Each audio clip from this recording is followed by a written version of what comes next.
Yes, history's messy. That's the best part about it. And if we want a citizenry that can debate, can work their way toward a better society that is not going to be easy, then we have to give our students the knowledge and the ability to deeply study that knowledge early. We have to respect their cognitive abilities to get there. Welcome to Season 2 of the History Matters podcast. I'm Dr. Kristen McQuillan, Executive Director of Knowledge Matters. This season, our hosts, Kier Butts, Barbara Davidson, and Ebony McKeever, along with their guests, will tell the story of how elementary history instruction serves both literacy and civic goals. Hi, I'm Barbara Davidson, one of the hosts of the History Matters podcast. I'm also president of Standards Work, the parent organization for Knowledge Matters. Today I'm sharing my conversation with Anthony Fitzpatrick. Anthony is a former history teacher who now serves as the assistant superintendent for the Delsea Regional and Elk Township school districts in New Jersey. As you'll hear in our conversation, Anthony is working to connect social studies with the science of reading. He passionately argues that building deep background knowledge through rich historical content is essential for improving reading comprehension across the K-12 continuum. I think you're going to really enjoy this discussion. Anthony, I'm noticing a lot of interest in civics education right now, probably inspired by the 250th anniversary. But your interest in promoting history and social studies, including at the elementary level in particular, predates all of this. So why has promoting history been so important to you? You're exactly right. The 250th anniversary has definitely brought civics and history back into the national spotlight, which is fantastic. But for me, this has never been about a milestone year or a temporary trend. My advocacy for history education is in its 27th year, from my start as a high school history teacher through the Teaching American History grant days and my in-district administrative roles. History is the foundation of an informed, empathetic, and engaged citizenry. When we treat history as an afterthought, especially in the elementary years, we aren't just skipping a subject. We're depriving kids of the foundational context they need to understand how our society functions. If we want students to grow into adults who can meaningfully participate in democracy, we can't wait until high school to give them the tools. It has to start when they're young, curious, and naturally eager to understand the stories of how we got here. Well, I know you've got a great story about your decision as a district leader to prioritize history and social studies. So I'm wondering if you could talk just a little bit about that. Sure. So the renewed urgency really hit me in around 2023. It was in this new role as an assistant superintendent.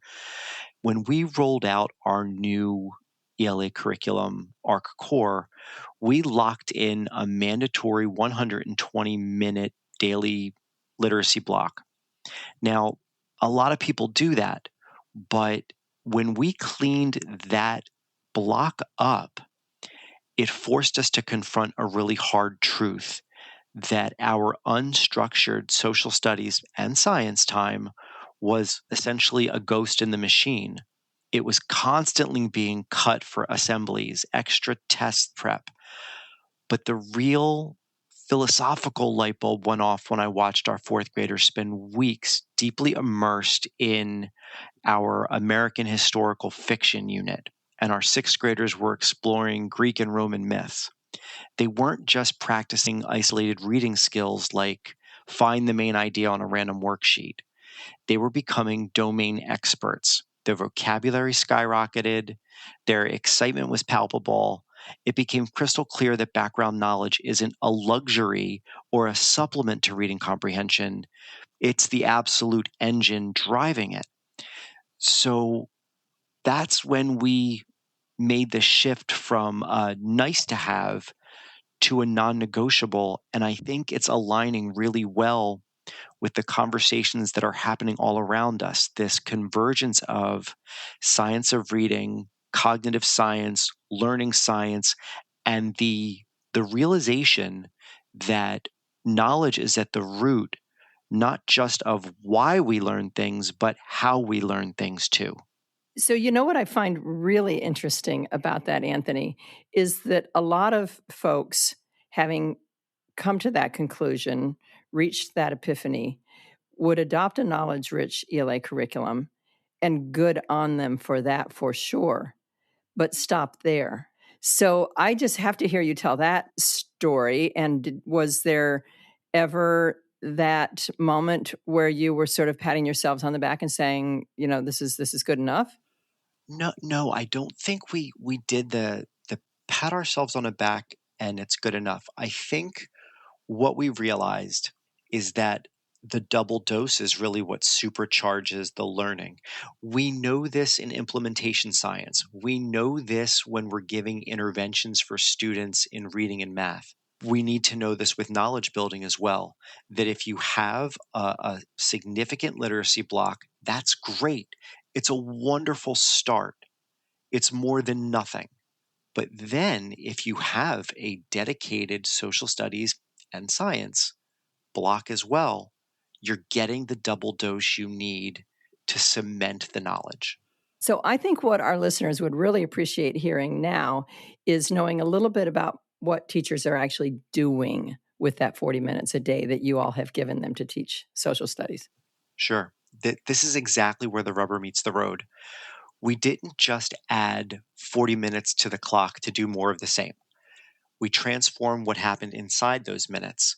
So instead of opening a dry textbook and have students answer low-level comprehension questions, our teachers utilize that block for deep, narrative-driven history instruction. So for the first 15 minutes, the teacher might lead an interactive read aloud or a close reading of a complex historical text, grade level, or a primary source document, breaking down heavy concepts and explicitly teaching domain specific vocabulary. The next 15 minutes, students are actively engaging in structured, text based discussions or debates, wrestling with cause and effect, relationships. For instance, looking at why a historical figure made a choice, not just what the choice was.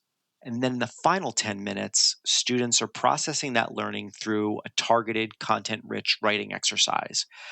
Because the text isn't watered down, we are engaging with the primary source documents or a grade level historical text. The 40 minutes have to be highly active, collaborative, and entirely focused on building a coherent mental roadmap of the past. Are you using a curriculum that's been written by somebody else, or are you all putting this curriculum together yourselves? We have put most of the curriculum together ourselves, but we do use the DBQ project for our primary sources because that gives our students the opportunity not just to read a single text, but to compare and contrast opinions across a text set, which helps reinforce the notion that history is full of diverse perspectives. And, you know, I've said this a million times to teachers. If there was only one version of history, we'd only need one book about George Washington. Well, I guarantee there's more than one book about George Washington. So, what do different authors who wrote at different times from different perspectives have to say about George Washington? So, by giving students breadth and depth of history through primary sources, we can enrich the conversation, I think, in better ways. So I'm going to follow up by referencing the wonderful blog that you wrote and that was published on the Knowledge Matters website. And in it, you said that your teachers were teaching students how to read about history, but weren't really teaching them history itself. So drill down here a little bit and tell me about the difference between those and what you saw before and what you're seeing now. Sure. So there is this oversimplified framing of reading and not just reading history that You first have to learn to read, and then you can read to learn. Cognitive science has debunked that as we are learning to read, we are using that skill to read to learn. It's the what we're trying to learn that deepens and enriches over time. So, with specific regard to history, if a child doesn't have a basket of knowledge and vocabulary about a topic, all of the decoding skills in the world are not going to help them comprehend a complex text about it. When we build the historical knowledge, we're simultaneously building stronger readers. So instead of reading a historical text simply to build reading skill, we're reading this particular text to learn more about a topic so we become conversant, interested, and invested in it. So, simply put, these acts are not separate silos. History gives literacy its substance, and literacy gives students the keys to unlock the past. They have to feed each other constantly, and the more we pull them apart, the more that we do a separate literacy skills block that is devoid of context, we're not able to see students transfer those skills. How are the students reacting to the that history block in particular being so much more substantive? Well, I think the most visible shift is you can see the appetite for knowledge in a way that you couldn't before. You can see students who want to read a second, a third, a fourth book about a topic. And I would compare this to when a student finds that first great series book that they fall in love with. But now they're picking up books that are not so much a series of history, but connected topics in history. That's an exciting moment. And so we begin to run out of books in the book basket about the American Revolution. And so it's the best problem to have where a teacher will ask me, well, I need more books about the American Revolution. Okay, I can I will absolutely find money to make that happen.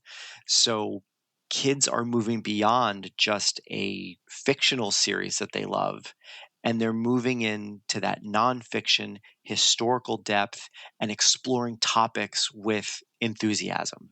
I love that. What is that time as an administrator? What is that time when you're going into that classroom look like? Does it feel differently? It's more a buzz. We see students actively what we call book shopping. We see them deeply engaged with text, and that's so neat to see. And yeah, I think it's something that maybe we took for granted for a long time. That there's this researcher who I quote often now, Marianne Wolf, and she talks about cognitive patience, and I adore that term. Watching kids be patient with a topic and with a book and with history is one of the most silently powerful things that I've seen. So, as a part of the Knowledge Matters, History Matters school tour, we've now been to 2 districts that have adopted really great history and social studies curriculum. One in Louisiana that is using the Louisiana or the Bayou Bridges curriculum, and another in Arizona using the core knowledge, history, and geography curriculum. And we heard from teachers in both of those locations about how the curriculum that had been created for them or that they were using really did support their developing this content knowledge. Are you all filling that in when you're making it yourself, or how have you sort of approached uh, the supports for teachers in developing that content knowledge? Or is it really just a matter of them knowing well the texts that they're being asked to teach? At this point, it's really knowing well the texts that they're tasked to teach. There has been this fascinating resurgence of a recognition that history professional development is important. And is it there the way it should be yet? No. My hope is that with all the buzz around the low reading scores in the country, that we don't revert back to prioritizing literacy skills for literacy skills' sake at the expense of content-rich professional development, because I think the conversation is just starting to get in the right place where people recognize that there's connective tissue. And the reason why so many of the states who are improving is because they recognize that these things are indeed connected. So we talk about a Louisiana that's having some success in their ELA scores. Well, I don't think it's a coincidence that they have a high quality social studies curriculum that's going into place. So the people at the table for the conversations cannot let this fall off again the way I believe it did in the late 2010s. Well, I couldn't have said it better myself. This is a big part of the reason why the Knowledge Matters campaign made the decision to put a particular spotlight on history and social studies. And as you've said so well throughout this conversation, history is particularly sticky, it's particularly engaging, it's particularly critical. So I do believe that we're at a point where that message and that understanding is gaining traction. So again, we have to plant these seeds early. It's a priority. And not just history for history's sake, but history for a connected society's sake. And yes, history's messy. That's the best part about it. And if we want a citizenry that can debate, can work their way toward a better society that is not going to be easy, then we have to give our students the knowledge and the ability to deeply study that knowledge early. We have to respect their cognitive abilities to get there. So this last question may be unnecessary given what you've just said, but think for a moment about what your biggest wish might be, or one big idea about teaching reading and building knowledge that you wish all elementary educators understood. My biggest wish for the elementary education community is to abandon the myth that teaching reading skills and building world knowledge are in competition with each other. They should be coherent with each other. If you want to build fluent, capable readers who can critically think, we absolutely have to stop giving them more isolated worksheets. We have to fill their classrooms with history, with science, with the rich narratives of our past. The stories of our history are not just content to practice on. In many ways, it's the essential raw material that builds an articulate, literate, and engaged citizenry. Build the knowledge, and the comprehension will follow. And I am thrilled that the cognitive science world is finally talking about this. We finally realize there's something that you have to do after a kid can decode. And that is building knowledge for deeper comprehension. To learn more about Anthony's work or to get a copy of his books, The Evolving Science of Reading and Text Inspection on the Core, you can visit the links in our show notes. This podcast is produced by Knowledge Matters. You can learn more about our work at www.knowledgematters.org. To catch all of the History Matters podcasts, make sure you subscribe on Apple Podcasts, Spotify, or wherever you get your podcasts. Thanks for listening.